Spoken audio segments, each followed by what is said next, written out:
एक बार फिर स्वागत है आपका न्यूज 24 में। मैं हूं आपके साथ दिव्या अग्रवाल। बड़ी खबर आ रही है, दिल्ली में इंडिया गठबंधन की बैठक के लिए अब तमाम विपक्षी नेता पहुंचना शुरू हो गए हैं। आपको बता दें, मल्लिकार्जुन खड़गे, सोनिया गांधी, राहुल गांधी मीटिंग में शामिल हो गए। ममता बनर्जी, अभिषेक बनर्जी भी बैठक में पहुंच गए हैं और ये तस्वीरें भी अब सामने आ गई हैं। अखिलेश यादव, तेजस्वी यादव बैठक में मौजूद हैं। वहीं उमर अब्दुल्ला, महबूबा मुफ्ती भी बैठक में शामिल होने के लिए पहुंच गए।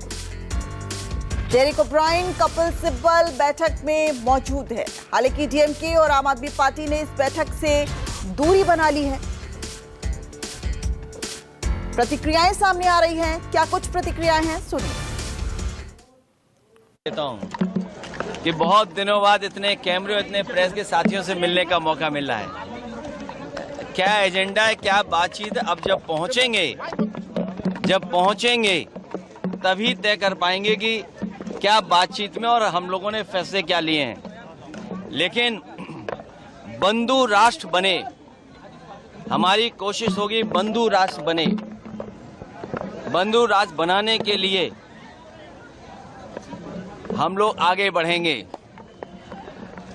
जहां से चल के आए हूं यूपी में तो आप देख ही रहे होंगे क्या हो रहा है।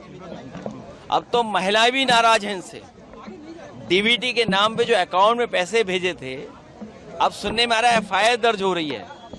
जब वोट चाहिए था तो पैसे दे रहे थे। इसलिए आज जरूरी है कि लोकतंत्र के मूल्यों को बचाया जाए।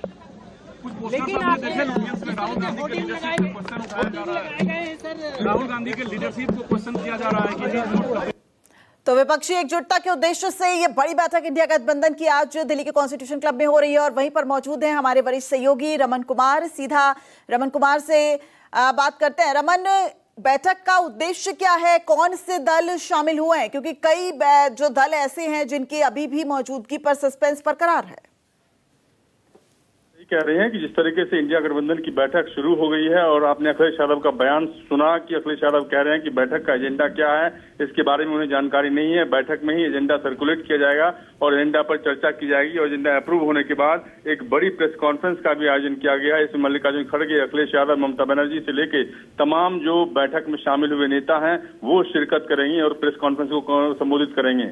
सबसे बड़ी बात है कि जो पश्चिम एशिया में के हालात हैं उसके चलते तेल की कीमतें लगातार बढ़ी, सरकार ने बढ़ाई है, गैस की कीमतें बढ़ाई है, एलपीजी की कीमतें बढ़ाई है, सीएनजी की कीमतें बढ़ाई है, उस पर भी चर्चा होने की उम्मीद है। साथ ही साथ मानसून सत्र में किस तरीके से नीट पेपर लीक के मामले पर धर्मेंद्र प्रधान का इस्तीफा सरकार से करवाया जाए, इसको लेकर एक बड़ी चर्चा आज की बैठक में होने की उम्मीद है। और मानसून सेशन में इस मुद्दे पे एकजुट होकर किस तरीके से आगे बढ़ा जाए, इस बात पर भी चर्चा होगी। सवाल उठता है कि महंगाई और बेरोजगारी को लेकर जो जनता परेशान है उस मुद्दे पर भी चर्चा होनी है। यानी कि तमाम मुद्दों पर चर्चा करने के बाद एक बड़ी प्रेस कॉन्फ्रेंस के जरिए मीडिया का भारी जमावड़ा है। यहाँ पे मीडिया के लोग जानना चाहते हैं कि आखिरकार एजेंडा क्या है, लेकिन एजेंडा के बारे में अभी तक जयराम रमेश ने नहीं बताया, लेकिन एक ट्वीट करके जरूर कहा है कि इन तमाम मुद्दों पर हम चर्चा करेंगे और इन तमाम मुद्दों पर हम बात करेंगे। और जो इंडिया गठबंधन में शामिल दल हैं, करीब 23 दलों के नेता आज की बैठक में शामिल होंगे। लेकिन बदली हुई परिस्थिति में जिस तरीके से पश्चिम बंगाल में ममता बनर्जी को करारी शिकस्त का सामना करना पड़ा, डीएमके को करारी शिकस्त का सामना करना पड़ा तमिलनाडु में, उसके बाद से डीएमके ने इंडिया गठबंधन से अलग होने का फैसला किया और उसके बाद डीएमके ने कहा कि कांग्रेस पार्टी जिस भी गठबंधन में रहेगी उसमें वो किसी भी गठबंधन का हिस्सा वो नहीं बनेंगे। साफ तौर पर हम कह सकते हैं कि जो बदली हुई परिस्थिति है उस परिस्थिति में आज की बैठक बेहद महत्वपूर्ण है। लेकिन बैठक से पहले रमन, कई तकरार भी सामने आ रही है। देखिए, डीएमके नहीं पहुंची, उन्होंने कहा कि कांग्रेस जहां रहेगी वो नहीं पहुंचेंगे। आम आदमी पार्टी ने दूरी बना ली, लेफ्ट ने शर्त रख दी। उद्धव ठाकरे जो है वो वर्चुअली शामिल हो रहे हैं, झारखंड मुक्ति मोर्चा शामिल होगी या नहीं उस पर भी सस्पेंस बरकरार है। तो ये जो तनाव है इसको कैसे देख रहे हैं? देखिए, बिल्कुल डीएमके चूंकि एक ट्रस्टेड अलायंस पार्टनर की भूमिका लगातार निभाता रहा है और चुनाव से पहले कांग्रेस पार्टी की अहम सहयोगी रही है डीएमके। लेकिन जिस तरीके से कांग्रेस पार्टी ने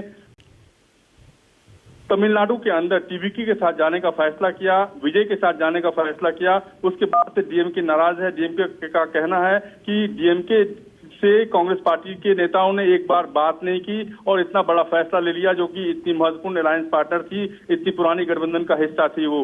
उसके बाद से उन्होंने कहा कि हम लोकसभा के अंदर भी अलग सीटिंग अरेंजमेंट के लिए कनिमोझी ने पत्र लिखा लोकसभा अध्यक्ष को और कहा कि हम अलग बैठेंगे, यानी कि कांग्रेस पार्टी से लगातार दूरी बनाए हुए है डीएमके। और कांग्रेस पार्टी के नेताओं के सामने उन्होंने कहा है कि वो जिस गठबंधन का हिस्सा वो रहेंगे, उस गठबंधन में डीएमके शामिल नहीं होगी।